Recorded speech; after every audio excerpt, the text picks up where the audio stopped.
5 big ideas from Marie Forleo. Everything is figureoutable. The first big idea is train your brain for growth. Your thoughts are like a computer. It's constantly running programs that work for you or against you. So when you're learning something new, I want you to be aware of 2 destructive thought virus. So the trick is to catch these thought virus and turn them into productive question. And so the first question is, I already know this. So when we say that, our brain begins to immediately shut down and we stop learning. But we want to switch to a growth mindset. And so instead of saying, I already know this, ask yourself, what can I learn from this? The second question is, this won't work for me. Change the growth mindset and ask yourself, how can this work for me? So this reminds me of T. Harv Eker's Secrets of the Millionaire Mind. He actually had multiple failed business venture and then he went back to live with his parents. And then one day, Dad was actually having a card party with the guys. He told what happened about Harv. And so his friend saw Harv and he was like, hey Harv, I was actually a lot like you. And so I would like to give you some advice that changed my life. And so he said that rich people, they think a lot in a similar way, and poor people,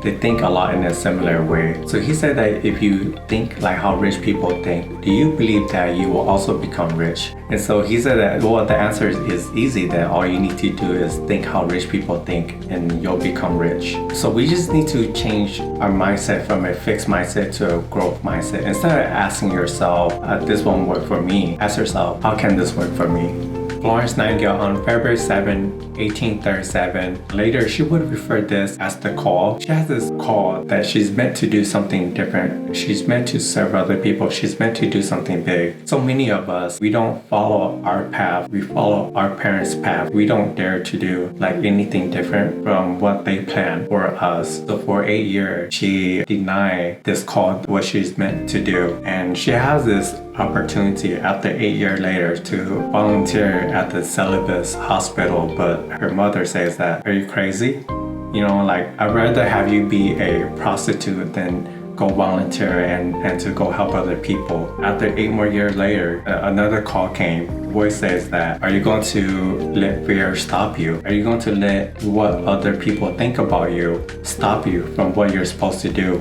For 16 years, she denied her call. Finally, after 2 more weeks, she decided to take a leap of faith to volunteer at the hospital to build tent for wounded troops in the Chimera. Devastating. It was horrible. There was people would sleep together with no clothes to stay warm. Rats would steal food on their plates. My question is how long are we going to take to answer our call? Big idea number 3, deciding what you want is the first step to getting it. So whenever Marie Forleo is doing a one-on-one coaching during the initial stage, she always say, I can help you get anything that you want, but you have to first tell me what exactly you want. And so we have to be very honest with ourselves and ask ourselves, what exactly do we want? Is it finance? Is it health? Is it writing a book? Is it building a habit? Is it writing?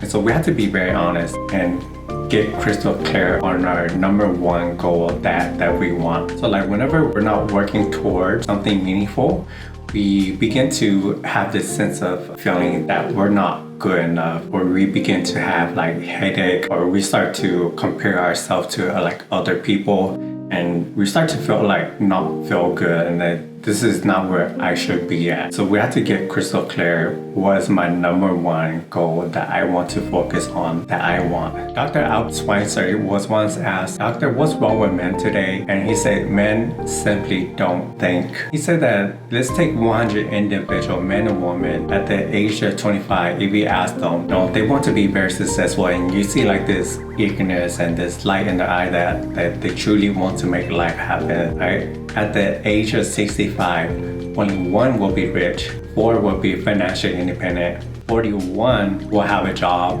and 54, think about it for a moment, only 5 people make the grade, so that's 5%. What if there's a key that guarantee a person's success if you only knew how to use it? Have you ever wondered why some people that have this magic touch? Whatever they touch, it just turn to gold. Whatever business they touch, it just become a multi-million-dollar business. Successful people, they just become more successful. Failure people tend to fail more. So the difference is goal setting. Some people have them, some people don't. So we have to get crystal clear on our goal. What exactly do we want?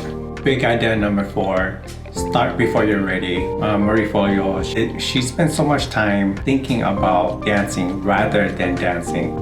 So she finally took her first real dancing class at Broadway Dance Center. She couldn't really vibe with the music or follow the choreography, but something special happened to her on that day for taking a massive leap of faith and just taking that dancing class that she's been always thinking about. Something special awakening about her, inner self awoken. One day she was just dancing. Her teacher actually came up to her and then asked her, hey, you have good energy.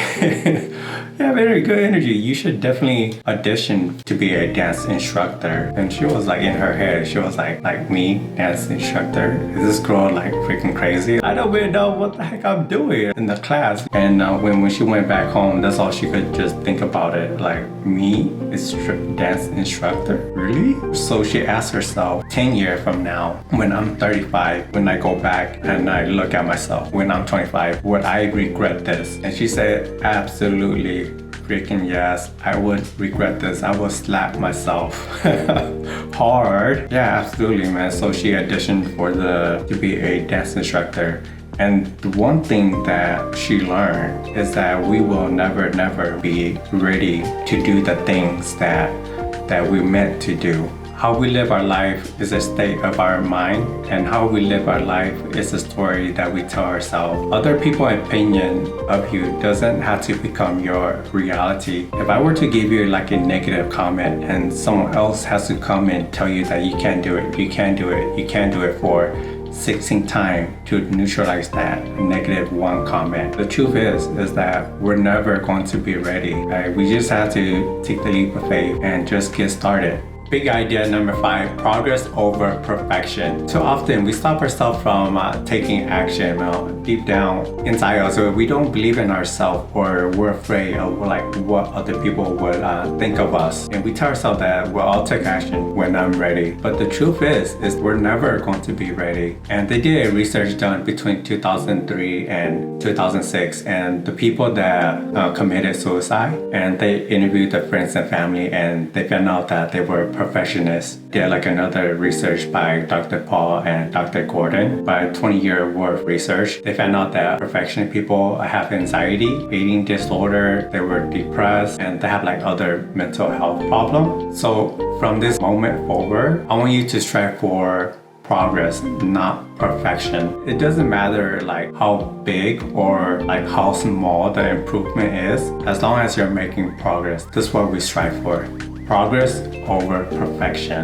So this reminds me of James Clear, the 1% rule. So the British cycling team in 2003 changed. They hired a new performance coach, Dave Bradsford. In 1908, in 110 years, they never won a Tour de France, and they only won 1 gold medal in the Olympics. And so what will make Dave Bradsford so different compared to other coaches is that he believed in the 1% marginal gain. And so what you do is you break everything down and what you do, and you get 1% better. And so what he did for the bicycle team is that they broke everything down and they improved by 1%. So what they did is that they would customize the bike seat, and so that it would be more comfortable.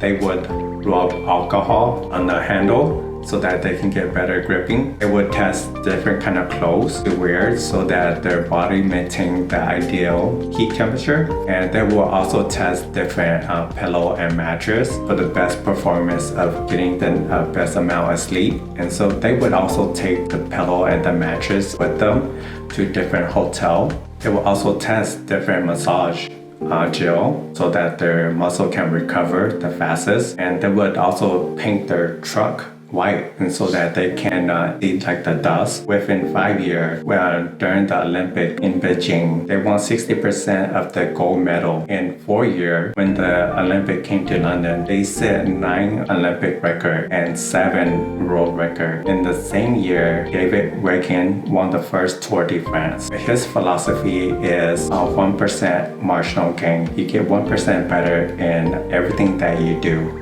So out of all the 5 big ideas, you pick one that you most resonate with and you incorporate that, you implement that into your life.